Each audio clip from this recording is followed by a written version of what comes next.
Hare Nama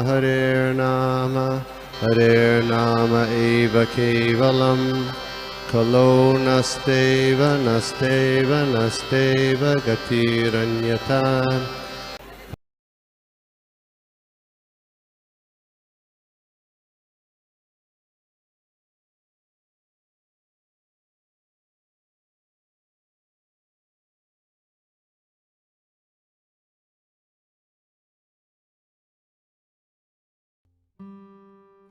हरे कृष्णा प्रभुजी माता जी, आप सबको दंडवत प्रणाम।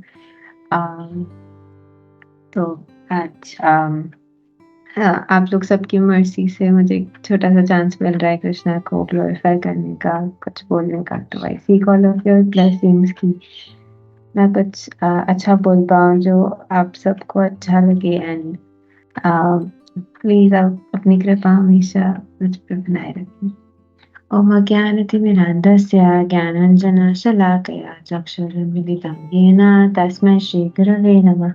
श्रीचैतन्यमनोभीष्टं स्थापितं येन भूतले स्वयं रूपा गदा मह्यं ददाति स्वपदान्तिकं।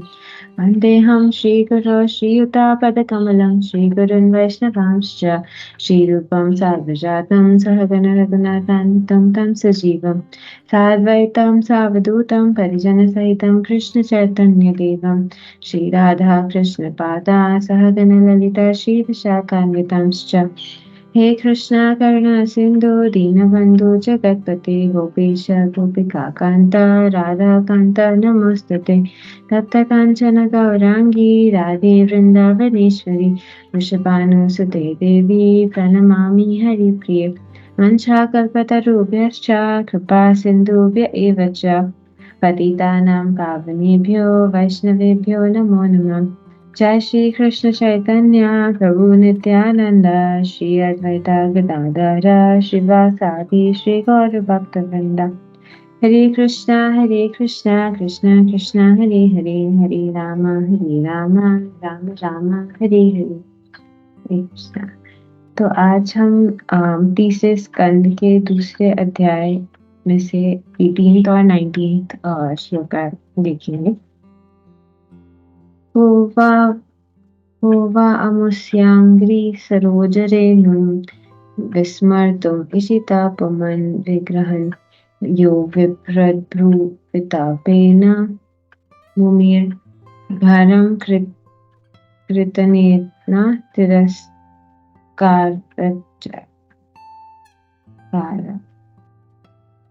Who after smelling the dust of his lotus feet even once could ever forget it? Simply by expanding the leaves of his eyebrows, Krishna has given death blow to those who were burdening the earth. 19th. दृष्टाभावद्भिर्नानुरजसूये चैतस्य कृष्णं द्विवसतु पिसिति यं योगिनः संस्प्रयन्ति सम्यक् योगेन कस्तद्विरहं सहेता. Translation. Shri Prabhupada, Jai Shri Prabhupada. You have personally seen how the king of Chedi, Shishupal, achieved success in yoga practice, although he hated Lord Krishna. Even the actual yogis who aspired after such success with great interest by performance of their various practices, who can tolerate separation from him? So, ये तो बहुत सुंदर श्लोक मनोहर प्रभु ने और आप सबने मुझे इस पे बोलने का चांस दिया। तो अगेन सीकिंग योर ब्लेसिंग्स कि मैं कुछ बोल पाऊँ जो आप सबको प्लीजिंग लगे एंड भगवान को भी अच्छा लगे। तो ये जो अध्याय है सेकंड चैप्टर तीसरे स्कंद का, उसका नाम है भगवान का स्मरण। तो हम देखते हैं कि श्रवण और कीर्तन और स्मरण हम लोग एज साधकास के लिए बहुत ज्यादा इम्पोर्टेंट है। एंड श्रवण और कीर्तन तो फिर भी होता रहता है। लाइक हम जब पहली बार आते हैं मंदिर में या डिवोटीज के कांटेक्ट में, तो तब से श्रवण स्टार्ट हो जाता है कि हम भगवान के बारे में सुनते हैं, उनकी पास्ट टाइम्स के बारे में सुनते हैं, उनके भक्तों के बारे में सुनते हैं।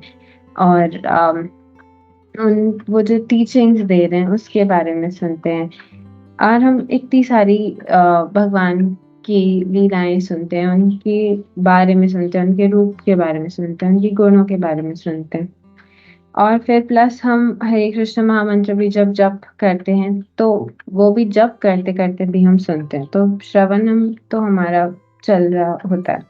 प्लस फिर हम कीर्तन भी करते हैं आफ्टर अ सर्टेन पॉइंट, या कीर्तन में भाग लेते हैं जब मंदिर जाते हैं या डिवोटीज के एसोसिएशन में होते हैं, या डीटीज के लिए भी गाते हैं, तो आ, हमारा कीर्तन भी हो जाता है।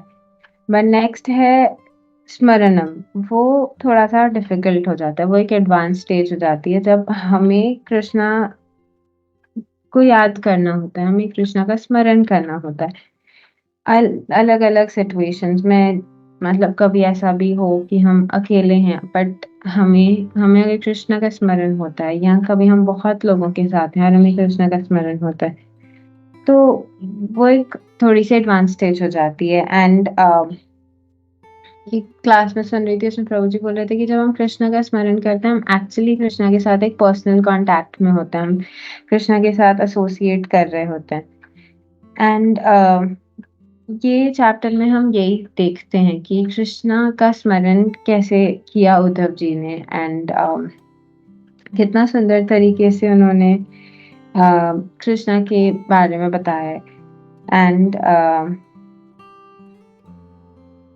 हाँ, हम देखते हैं कि जैसे विदुर जी को घर छोड़ना पड़ा, जब वो धृतराष्ट्र को ज्ञान दे रहे थे कि कैसे दुर्योधन की वजह से ही बहुत सारी गड़बड़ हो रही है। एंड यू नो जब दुर्योधन ने सुन लिया तो उन्होंने उन्हें बहुत कटु वचन बोले और बोला कि आप अभी यहाँ से चले, तो वो चले गए। एंड उन्होंने धाम यात्रा करी, बहुत सारे धामों में गए, तपस्या करी और योग्य बने भगवान को जानने के लिए, भगवान को समझने के लिए।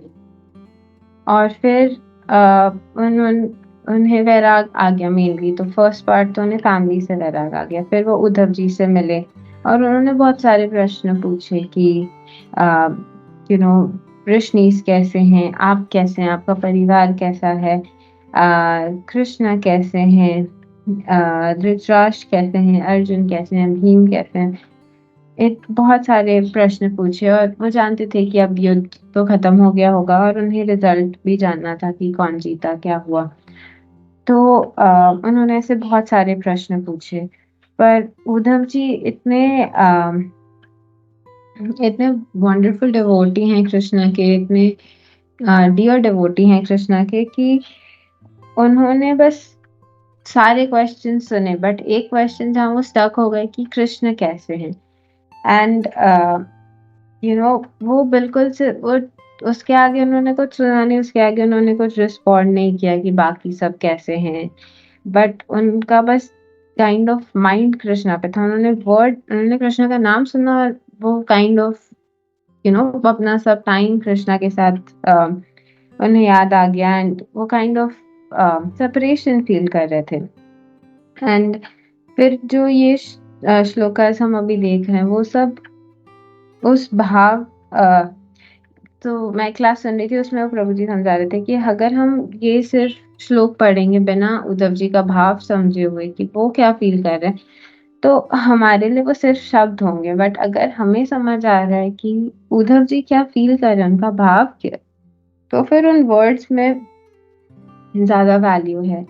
जैसे अगर उन्होंने एग्जाम्पल दिया कि जैसे अगर हम किसी से कहें कि मत जाओ, और दूसरा व्यक्ति उसी व्यक्ति से आंखों में आंसू लेकर एक हेवी हार्ट के साथ बोले कि मत जाओ, तो सेकंड वाला ज्यादा इफेक्टिव होगा, सेकंड वाले से वो ज्यादा कनेक्ट कर पाएंगे, क्योंकि पहला व्यक्ति तो सिर्फ बोल रहा है मत जाओ, मतलब ऊपर ऊपर से ही हो सकता है, या उनका भाव नहीं पता हमें, बट दूसरे का जिसका भाव दिख रहा है वो एक उसका इफेक्ट होता है। एंड इवन हम देखते हैं कि जब हमें हमारे सीनियर्स करेक्ट करते हैं, पेरेंट्स करेक्ट करते हैं, तो हम अगर उनका कंसर्न समझ पाते हैं कि वो मुझे क्यों बोल रहे हैं, मम्मा-पापा ये क्यों बोल रहे हैं या हमारे शिक्षक गुरु कुछ क्यों बोल रहे हैं, तो हम उनका कंसर्न अप्रिशिएट कर पाते हैं। बट अगर हमें उनका रीज़निंग ही नहीं पता है, उनका भाव ही नहीं पता है, तो हमें लगेगा कि ये तो मुझे बस परेशान करने की कोशिश कर रहे हैं। तो इसी प्रकार से हम देखते हैं कि शब्दों की वैल्यू भाव के बाद आती है। मतलब अगर अ, भाव हम समझ पाएँ तो दैट्स उसके बाद फिर शब्दों की वैल्यू होती है। और भाव जो है वो सबसे इम्पोर्टेंट एलिमेंट है श्रीमद् भागवतम में, एंड वो रियल अमृत है। मतलब ये हमें और कहीं नहीं मिल सकता है। और स्मरणम के बारे में एक मैंने इंटरेस्टिंग पास्ट टाइम सुना था कि एक बार मुकुंद दत्त प्रभु प्रभुपाद जी के शिष्य से पूछा गया था कि उन्हें एक 20 मिनट की क्लास देनी थी कृष्णा के ऊपर, कृष्णा कृष्णा के पास टाइम्स के ऊपर एक बहुत प्रिसाइज क्लास उन्हें रिक्वेस्ट की थी डिवोटीज ने देने के लिए।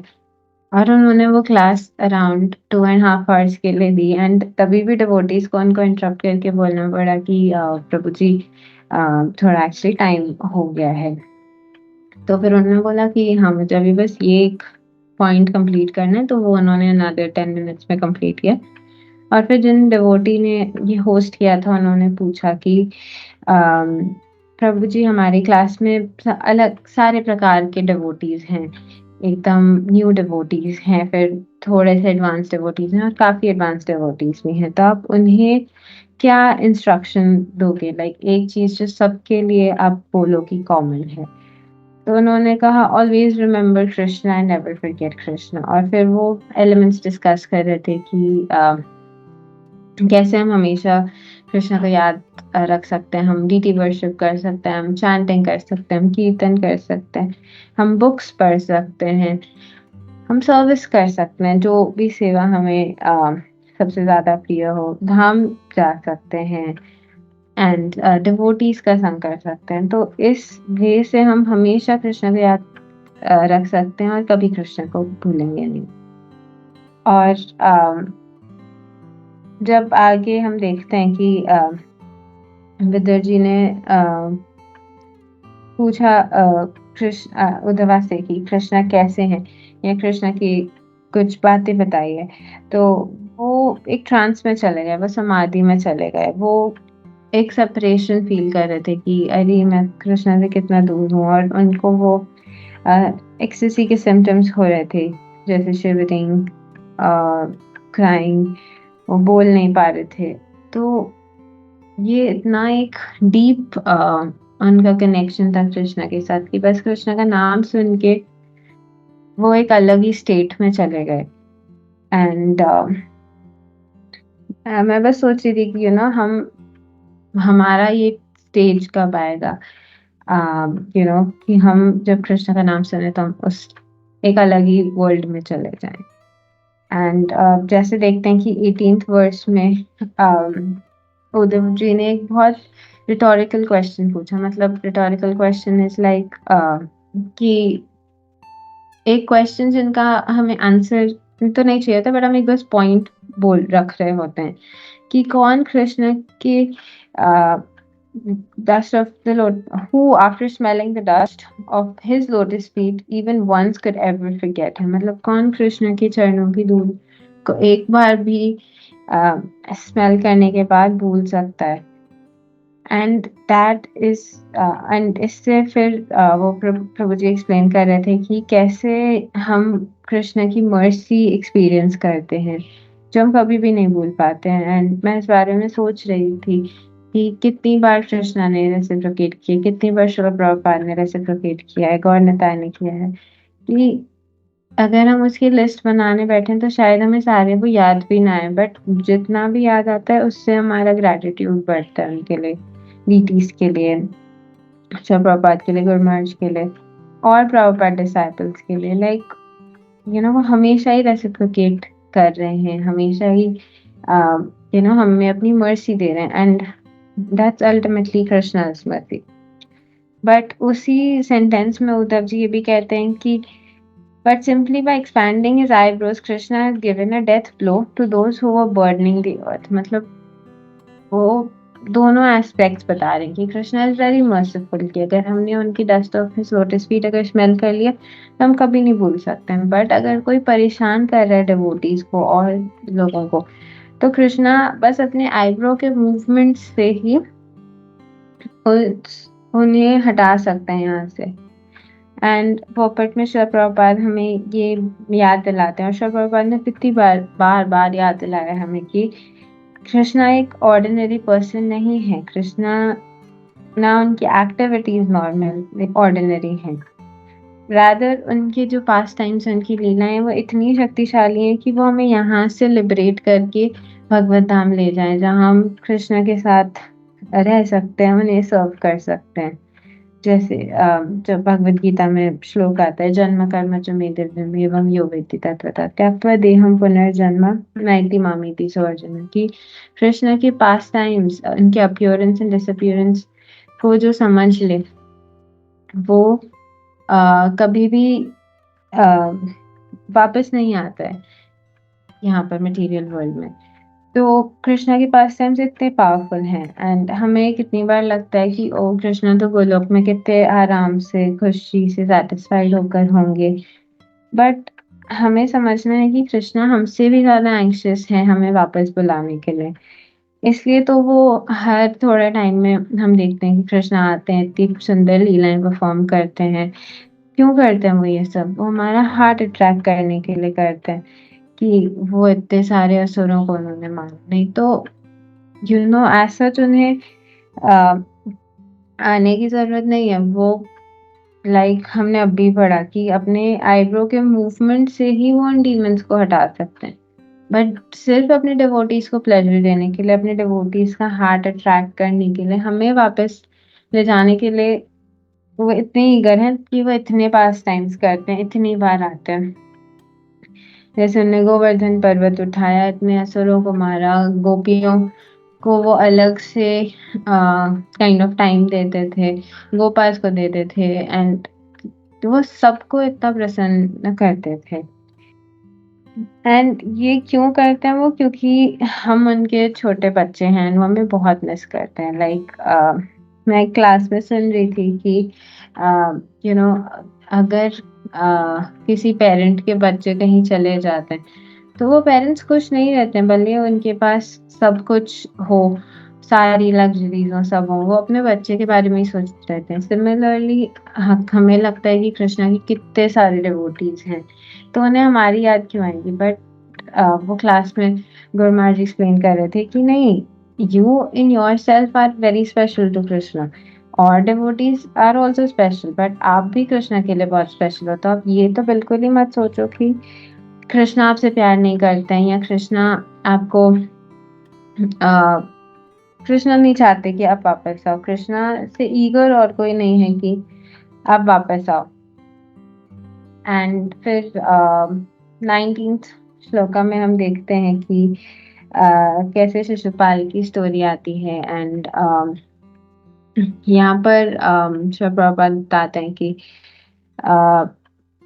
शिशुपाल की जैसे स्टोरी है कि पास टाइम है कि वो रुक्मिणी से विवाह करने वाले थे, उनका विवाह होने वाला था। एंड बट रुक्मिणी ने कृष्ण के बारे में सिर्फ सुना था, सिर्फ श्रवण से वो इतनी अट्रैक्टेड थी कृष्ण से कि उन्होंने सोचा कि नहीं, मुझे तो कृष्ण से ही विवाह करना है और मुझे कोई भी नहीं चाहिए। तो उन्होंने वो ब्राह्मणा को लेटर दिया, एंड लास्ट डे पे, एकदम लास्ट मोमेंट पे कृष्णा आए, उन्हें किडनैप किया एंड उन्हें वहां से लेके जा रहे थे। फिर उनका एक अच्छा सा वॉर भी हुआ, फाइट भी हुआ, वहां बलराम जी भी थे और बलराम जी ने उन्हें हरा दिया था, रुक्मी की आर्मी को और रुक्मी को, बट उन्हें मारा नहीं था। एंड शिशुपाल इस चीज को लेके कृष्णा से बहुत नाराज थे कि मेरी शादी रुक्मिणी से होने वाली थी, आपने आपने उनको किडनैप कर लिया, एंड आपने बहुत गलत किया। बट यू नो अल्टीमेटली तो वो रुक्मिणी जी का ही डिजायर था कि उन्हें कृष्णा के साथ रहना है। एंड हाँ, शिशुपाल की मम्मा ने कृष्णा से वरदान दिया था कि आप मेरे बेटे को तब तक मत मारना जब तक वो एक साथ में 100 टाइम्स आपको डिसरिस्पेक्ट ना कर दे। एंड तो ये उन्होंने किया युधिष्ठिर महाराज वाले राजसूय यज्ञ में कि जब यज्ञ पूरा हुआ एंड उन्होंने बोला कि फर्स्ट पर्सन कौन होगा, तो वो उनका काफी डिस्कशन चल रहा था कि आप पहले। बट फिर अल्टीमेटली उन्होंने डिसाइड किया कि नहीं, श्री कृष्ण सबसे पहले वो ग्रहण करेंगे। एंड सब बहुत प्रसन्न थे, सब जाए जाए जाए बोल रहे थे। बट शिशुपाल को बहुत गुस्सा आया और शिशुपाल ने बहुत सारी खराब चीजें बोलने लगे। ये जैसे उन्होंने बोला कि युधिष्ठिर महाराज और पांडवास तो फिर भी थोड़े छोटे हैं, बट बड़े क्यों नहीं कुछ बोल रहे हैं। और बड़े कुछ इसे फाइट नहीं कर रहे हैं, लाइक व्हाट्स द मैटर।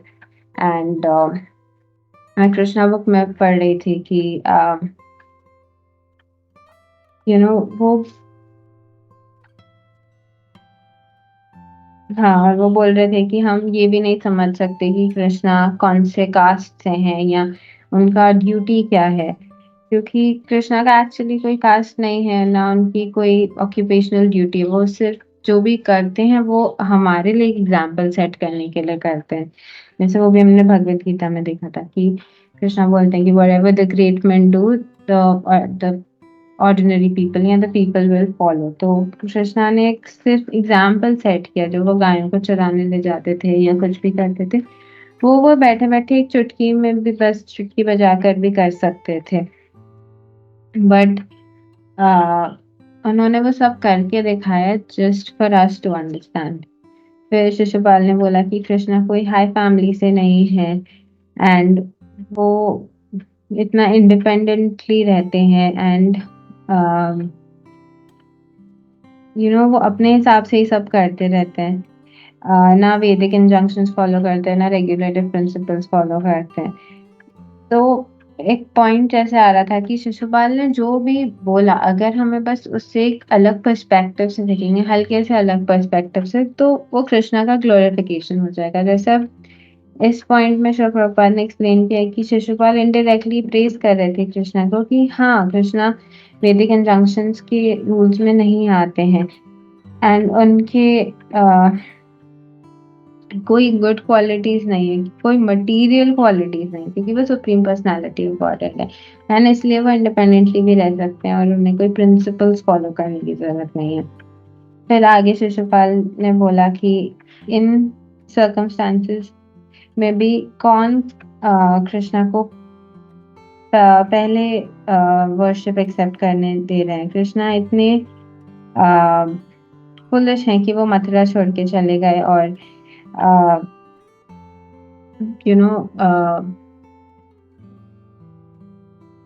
हाँ, उन्होंने वैदिक कल्चर को नहीं फॉलो किया और उन्होंने ओशन का शेल्टर लिया है। बट यहाँ कोई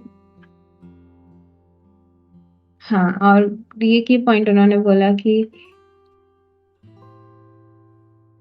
and whenever he comes out of the fort he simply harasses the citizens like a dacoit, thief or rogue। तो वो कुछ भी इन अ वे बोलते जा रहे थे just to prove a point, क्योंकि वो नहीं देख पा रहे थे कि कृष्णा को पहली तो चूज किया गया था एंड उन्हें ऐसे लग रहा था कि जैसे उनका सब सौभाग्य छूट गया था और कृष्णा सिर्फ उनकी बातें सुन रहे थे कि जब जैसे एक लायन जा रहा होता है और उसे जो जैकल्स होते हैं उसकी आवाज से फर्क नहीं पड़ता है।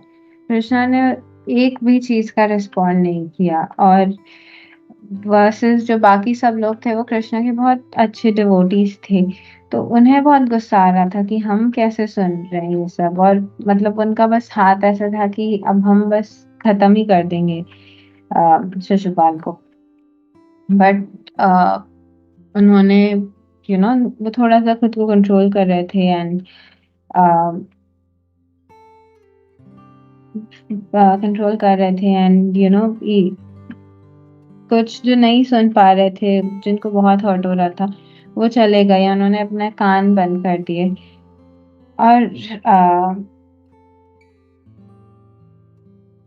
फिर जो सारे किंग्स थे एट वन पॉइंट वो इतने गुस्सा हो गए, जो कुरु डायनेस्टी के थे, मत्स्य डायनेस्टी के थे, केकल डायनेस्टी के थे और सृजनी डायनेस्टी के थे, वो बहुत गुस्सा हो गए और उन्होंने सबने अपने तलवार और अपने अस्त्र शस्त्र निकाल दिए शिशुपाल को अटैक करने के लिए। पर शिशुपाल ने कुछ सोचा ही नहीं कि मैं बस कुछ भी बोले जा रहा हूँ और उसके कोई रिएक्शंस भी होंगे, क्योंकि उसका एक्सपीरियंस था ना कि पास्ट टाइम्स में भी उसने कृष्णा को कितना कुछ बोला है, बट कृष्णा ने ऐसा कुछ नहीं बोला, वो बस वो 100th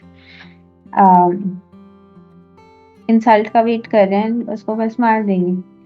बट फिर जब उन्होंने देखा कि वो सब राजा उनसे लड़ने के लिए तैयार हो रहे थे, तो वो भी खड़े हो गए कि आ जाओ लड़ लेते हैं।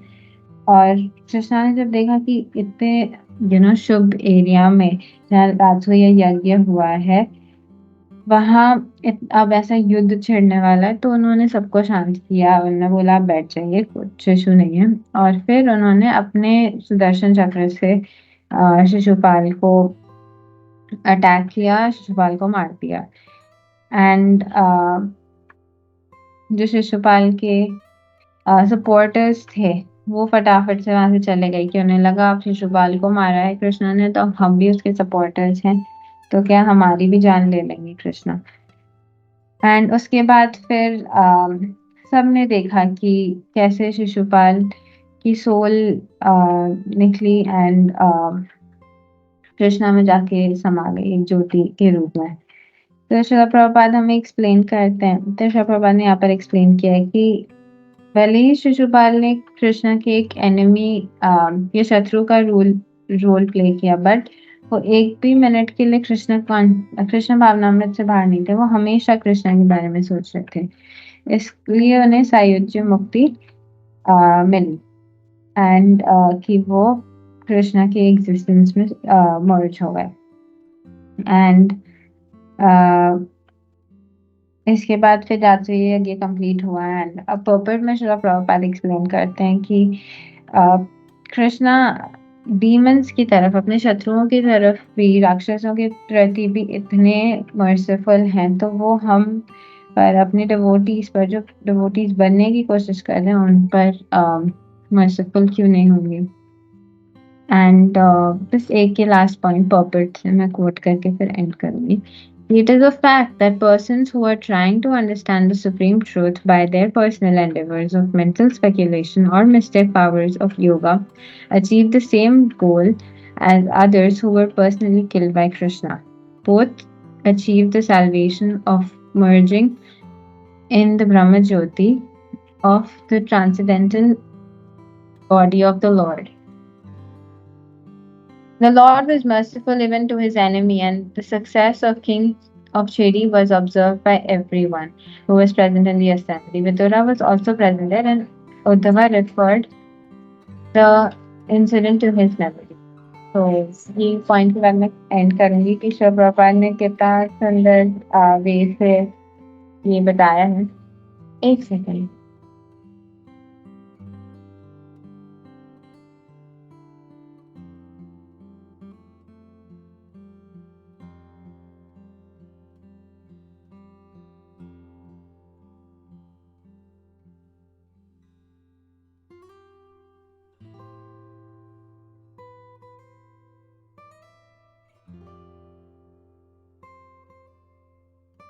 नहीं सॉरी। हाँ, तो बस ये लास्ट पॉइंट था कि कैसे विदुर को ये एक पॉइंट उद्धव जी ने याद दिलाया, और शिव प्रभुपाद ने इस श्लोक, इन 2 श्लोकों को कितना ब्यूटीफुली एक्सप्लेन किया। तो Hare Krishna, thank you so much प्रभुजी माताजी, आपने मुझे बोलने का चांस दिया। मैंने कहीं भी भूल की हो तो आप प्लीज मुझे करेक्ट करिएगा। एंड अगर आपको कोई भी पॉइंट अच्छा लगा तो वो गुड मॉर्निंग कृष्णा के बारे में है। Thank you so much. Hare Krishna.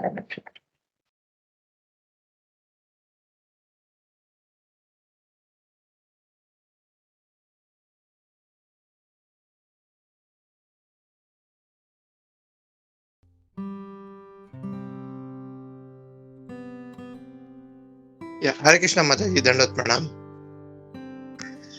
Krishna प्रभु। First of all thank you so much माता जी। बहुत अपने अच्छे से आज का जो श्लोक है, दो श्लोक को कवर किया माता जी, बहुत अच्छे से कवर किया। And so many points you added. Prabhupada ji की जो लीला है उसको भी आपने ऐड किया यहाँ पे माता जी। सो वंडरफुल क्लास माता जी।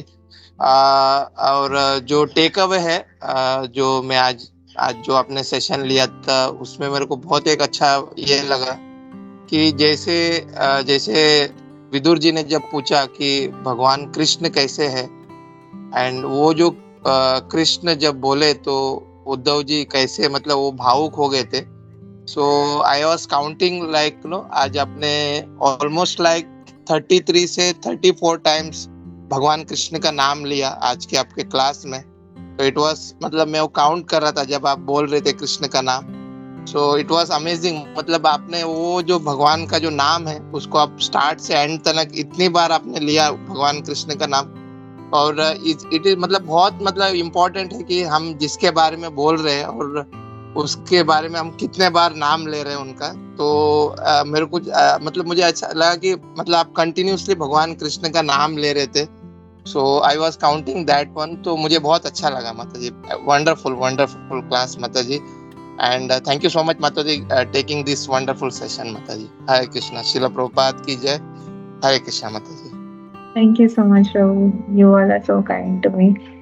I just hope to be under all of your merciful glance.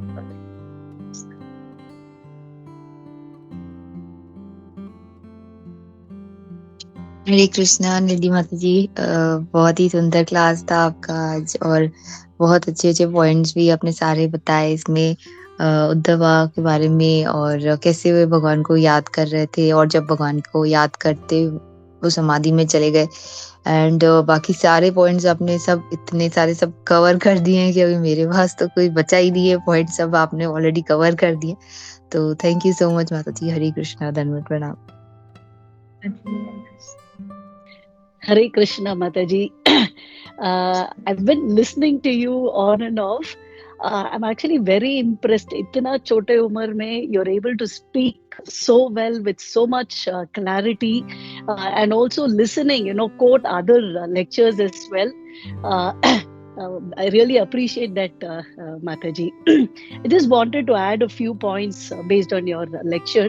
अपने very well Shravanam and Kirtanam के बारे में कहा, and how remembrance of Krishna सबसे वो तो वो personal contact establish करता है Krishna से.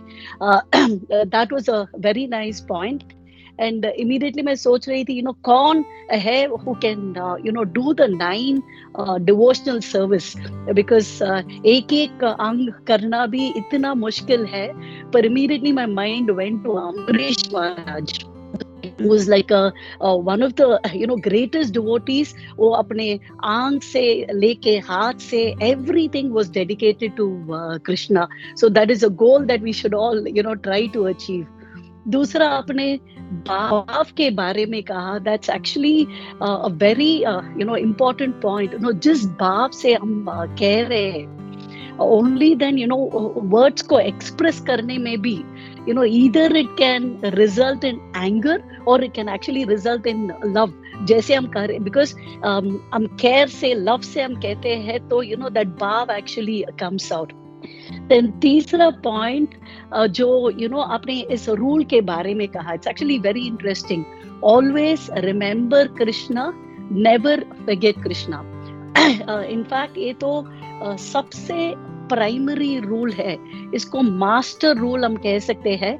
बाकी सब रूल्स subordinate हो जाता है. There are 64 rules, limbs of devotional service that has been described in the Nectar of Devotion, and वहाँ you have both the do's and the don'ts, यानी प्रवृत्ति and निवृत्ति. But सबसे primary rule आपने touch किया कि always remember Krishna and never forget Krishna. And जैसे प्रभु जी ने बताया, आपने इतनी बार कृष्णा का नाम लिया, so that is actually remembering Krishna always, right, within the short span of 30 minutes.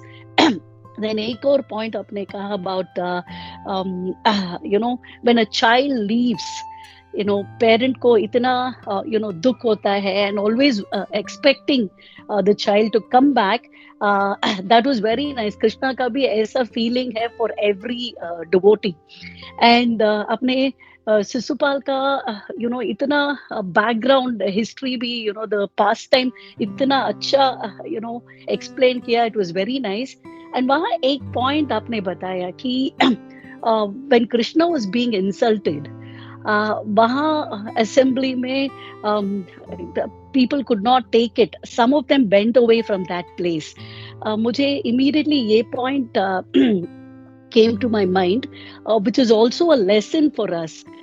कहीं भी भगवान का blasphemy हो रहा है, there are 3 things that we are supposed to do. एक, if Vedas and scriptures में हम expert है, तो ऐसे person को समझाना चाहिए कि Krishna is the supreme and defeat that person that way. अगर हमें वो ability नहीं है, in fact ये second approach हमें नहीं लेना चाहिए, that's a general advice, but इतना importance that is given to not blaspheming the Lord. The second thing is you have to kill yourself. That's what the Shastras say. Obviously that cannot be done. But third rule ये है कि जो some people who were there in that assembly where the yajna was happening, वो तीसरा हमें follow करना चाहिए at the minimum. जहाँ blasphemy हो रहा है, we cannot stay in that place. वहाँ से हमें immediately तुरंत निकालना चाहिए. ये 3 रास्ता हमें दिया है when we see God being blasphemed anywhere. And Mataji, I just wanted to add a few points. जैसे आपने complete किया end में, you read that paragraph also. That in fact that was the paragraph that also struck me कि Bhagwan, he one is very merciful even to his enemies. So यहाँ शिशुपाल का वर्णन किया है, इतना enmity and envy है towards Krishna, but end में उसको भी मुक्ति मिला. And Krishna is so fair that just like a parent looking after each of the kids, and sometimes some children may not be on track, but he is very fair and treats everyone fairly. And Shishupal को भी इतनी बार वो भगवान का नाम लेते हैं, उसको भी मुक्ति मिला. Now the point that you read here, ये मुक्ति तो साहिज्य मुक्ति यानी ब्रह्म ज्योति में जाके लीन होना, वो ज्ञानीज एंड योगीज को भी मिलता है. सो कंक्लूजन ये है कि भक्त लोग for devotees mukti is not the goal. 1.2.11 of Bhagavatam में 3 kinds of realization के बारे में दिया है. वदन्ति तत्त्व विदस तत्वम यज् ज्ञानम अद्वयम ब्रह्मेति परमात्मेति भगवानेति शब्यते. यानी 3 प्रकार का रियलाइजेशन होता है. भगवान ब्रह्मन रियलाइजेशन जो मुक्ति है, जो एनिमीज ऑफ कृष्णा जैसे शिशुपाल जैसा, या जो लोग who take to the path of the Giani's and yogis, उन लोगों को ये साहज्य मुक्ति मिलता है. पर भक्त लोग के लिए वो भगवान का फॉर्म यानी द भगवान रियलाइजेशन, जैसे आपने बताया कि भगवान का pastimes and that is possible only if we understand that भगवान के लिए एक फॉर्म है, एक रूप है, एंड द भक्त actually goes for that kind of a path, and that is what we should work towards. I'll stop with that. Once again, excellent points आपने raise किया माताजी. Thank you very much. Hare Krishna. Thank you so much, Mataji. You gave such a beautiful expansion, and I was for me, just hearing from you was like, wow, I mean, I really could understand कि आपने कितना ध्यान से सुना, and then you even read more and researched more. So I just want your blessing. I can also study well like you and not be like a last minute person. Anyways.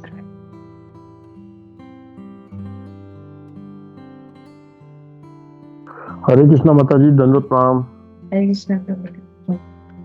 माता जी, काफी सुंदर class किया आपने, और काफी, जैसे आप छोटी एज के हो लेकिन आप इतनी तैयारी करके आते हो, और आपका सही समय है जिससे आप प्रचार कर रहे हो। आगे जाके आपको बहुत ज्यादा इसमें आपको उन्नति मिलेगी प्रचार में, क्योंकि मेन मिशन हमारा प्रचार करने का ही है। तो अभी से आप प्रैक्टिस कर रहे हैं तो बहुत अच्छा है। हमको तो इस उम्र में नहीं मिला था प्रैक्टिस का। तो माता जी, अभी जैसे जो अभी माता जी बात कर रही थी, इन्होंने काफी अच्छा से पीछे आपके सारे पॉइंट बताए, ब्रह्मेति, परमात्मेति, भगवानेति। तो माता जी ने भी काफी अच्छी तरह से पीछे से आपके जो पॉइंट छूटे हुए थे उनका आप क्लियर किया। और जो आपने बताया था कि वो प्रभु जी जो क्लास दे रहे थे, काफी लंबे समय तक क्लास चल रही थी, फिर 10 मिनट में उन्होंने सारा टॉपिक क्लियर किया। फिर उनसे पूछा गया कि यहाँ पे नए भी हैं, पुराने भी हैं, और सभी तरीके के भक्त लोग हैं, तो इनके लिए क्या मैसेज आता है। तो वो मैसेज जो उन्होंने ये बताया कि never forget Krishna, always remember Krishna. तो एक बार यही बात थी कि क्योंकि जो हम सुबह पहले जपा करते हैं, 16 माला का जप करते हैं, ये हमारे ऊपर ही नहीं, ये एक जो नया का नया भक्त जो जुड़ता है उसके लिए भी सेम लागू होता है। और एक जो सन्यासी जो महाराज के लेवल के हो जाते हैं, बिल्कुल उनके लिए भी एक सेम लागू होता है। इसमें और नियमों में ऊपर नीचे हो सकता है, लेकिन ये जो जपा है, भगवान कृष्ण का नाम है, 16 माला का जप है, एक जुड़ने वाले भक्त से लेकर के अंत जो संन्यास तक का जो लेवल आता है, वहां तक भी हमको ये जपा काम आता, मतलब जपा सबके लिए सेम लागू रहता है। तो ये वहां पर ये चीज मुझे क्लिक हुई। और जो इस अध्याय, इस जो श्लोका जो आपने पढ़ा माता जी, इसमें एक चीज बहुत अच्छी सी दी हुई है, मैं एक बार थोड़ा पढ़ना चाहता हूँ। क्योंकि भगवान का प्रामाणिक प्रतीक जो कहाँ से स्टार्ट है, इसमें यहाँ से स्टार्ट है कि वे अपने शत्रु चेदी के राजा, यानी कि शिशुपाल पर भी कृपालु थे, जो सदैव भगवान का ईर्ष्यालु प्रतिद्वंदी बनने का प्रयास करता रहा। क्योंकि भगवान का प्रामाणिक प्रतिद्वंदी बनना संभव नहीं है, अतः चेदी का राजा भगवान कृष्ण का अत्यधिक द्रोही था। और हम देखते हैं कि यहाँ पर भगवान ने उनको सायुज्य मुक्ति दी, यानी कि सायुज्य मुक्ति का मतलब है कि वो भगवान से द्रोह करता था, लेकिन भगवान ने उनको सायुज्य मुक्ति दी। और हम देखते हैं कि इस संसार में जो निराकारवाद फैला हुआ है ना, उनको भी सायुज्य मुक्ति मिलती है। तो यानी कि हमको इस श्लोक से यहाँ पर साफ साफ संदेश श्रील प्रभुपाद जी का मिलता है कि जो लोग निराकारवाद को मानते हैं तो वो भगवान के प्रति, मतलब भगवान के द्रोही प्रतिद्वंदी है ना। तो साफ साफ पता चलता है कि जो लोग निराकारवादी हैं वो भगवान के द्रोही हैं, द्वेष करते हैं भगवान से। और यहाँ पर उन्होंने डायरेक्ट द्वेष किया भगवान से, और वो वहां गए सायुज्य मुक्ति में। और वहां पर हमको पता चलता है कि ये दिखता है हमको कि कितने सफेद कपड़े पहन के बाहर निकलते हैं, कितना ये करते हैं, कितना वो करते हैं, लोग अट्रैक्शन भी होते हैं उनसे, लेकिन वो साफ साफ उनके हृदय में भगवान कृष्ण के लिए बिल्कुल अप्रेम रहता है। तो इस श्लोक से हमको डायरेक्ट यहाँ पे निराकारवाद को भी श्रील प्रभुपाद जी ने खंडन किया है। थैंक यू माता जी, वेरी नाइस क्लास। हरे कृष्णा माता जी। थैंक यू सो मच प्रभु। हरे कृष्णा। आपने पॉइंट बहुत सुंदर ऐड किया निराकारवाद का, एंड वो मुझे पॉइंट स्ट्रक भी नहीं हुआ ना, मैंने कहीं सुना तो thank you so much. Hare Krishna.